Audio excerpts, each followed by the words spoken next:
Without wasting much time, may I invite the Honorable Speaker of the National Assembly, Honorable Advocate Jacob Francis Mdenda, to address the media.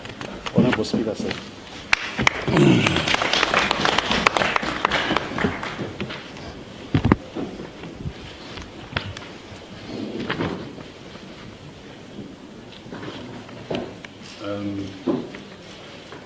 Good afternoon, everybody.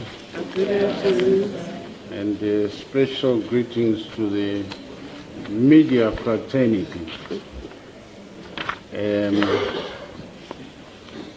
This press statement is premised on the constitutional requirement that behoves the Speaker of the National Assembly to make and inform the public and the nation in general about the transition from the time of resignation of His Excellency the former President and what needs to follow. In summary, that's that. So I'll read the statement to yourselves. I recognize the President of the Senate, Honorable Mazongwe, the Deputy Speaker of the National Assembly, Honorable Chinomona. I think in absentia, the Deputy President of the Senate, Honorable Chimtengwende, the Chief Whip of ZANU-PF, Honorable Machuke, and the Chief Whip of MDCT, Honorable Gonese, Deputy Chiefs here present, the Clerk of Parliament, Mr. Chokuda, Senior Managers of Parliament, and members of the media fraternity here present, thank you for coming. Ladies and gentlemen, His Excellency, Comrade Ara Jim Gabe, resigned as President of the Republic of Zimbabwe on the 21st November 2017. In terms of Section 96, subsection 1 of the Constitution of Zimbabwe. I have since gazetted General Notice number 652 of 2017 to inform the public of this development accordingly.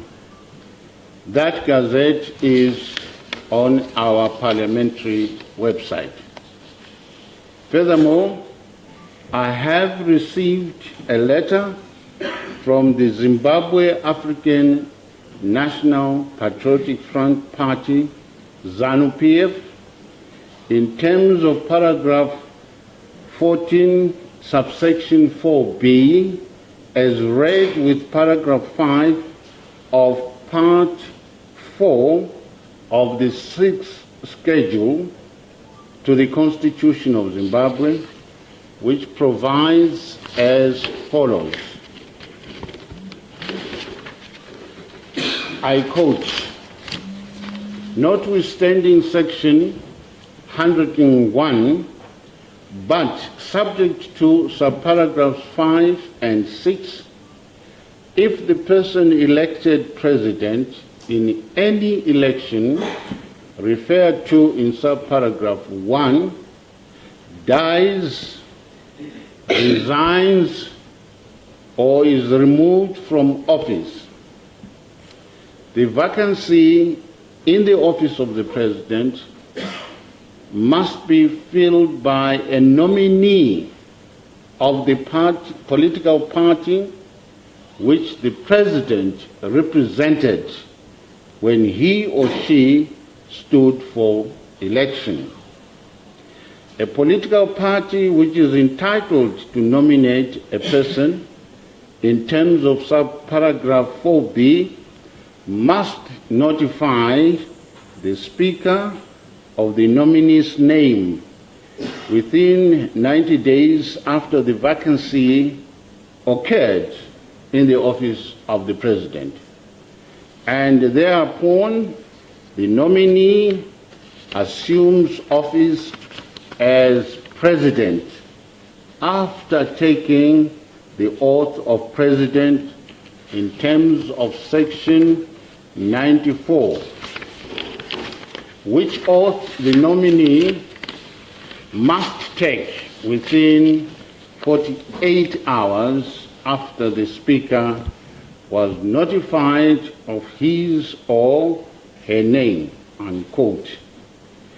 In the letter referred to above, ZANU-PF has notified me that the Central Committee of ZANU-PF met in a special session at the party headquarters in Harare on the 19th November 2017 and resolved that, and I quote, in the event that Comrade Robert Gabriel Mugabe resigned or was impeached, Comrade Emmerson Dambudzo Mnangagwa was appointed as Zimbabwe African National Union Patriotic Front, ZANU-PF's nominee to fill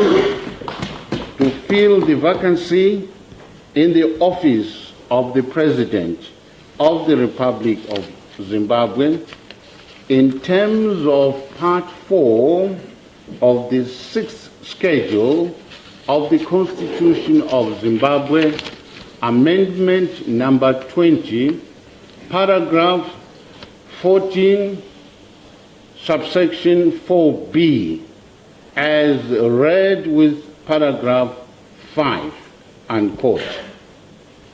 Accordingly, Parliament has informed the Chief Secretary to the Office of the President and Cabinet of the nomination of Comrade Emmerson Dambudzo Mnangagwa as the nominee in order for him to make the necessary administrative arrangements for the taking of oath of President as provided for in Section 94, as read with the 3rd schedule of the Constitution of Zimbabwe.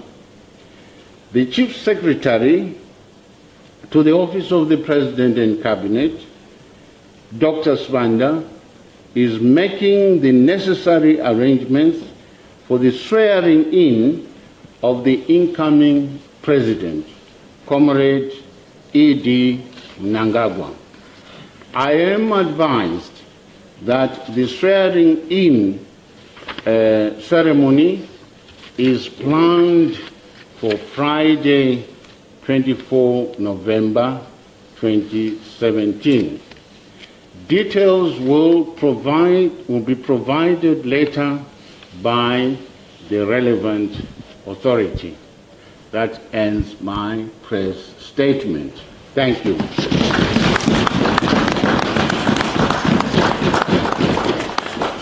Thank you very much, Honorable Speaker, for the statement. The Speaker was simply conveying a message in terms of the requirements of the Constitution. That's his role. For today, I know we always give members of the press an opportunity to ask questions. Please forgive us. The Speaker is simply passing on the message as required by the Constitution. Today is acting like a messenger, like a post office. Is simply passing on to the relevant authorities, and there will be no questions, unfortunately. Thank you very much, ladies and gentlemen, for attending. Thank you.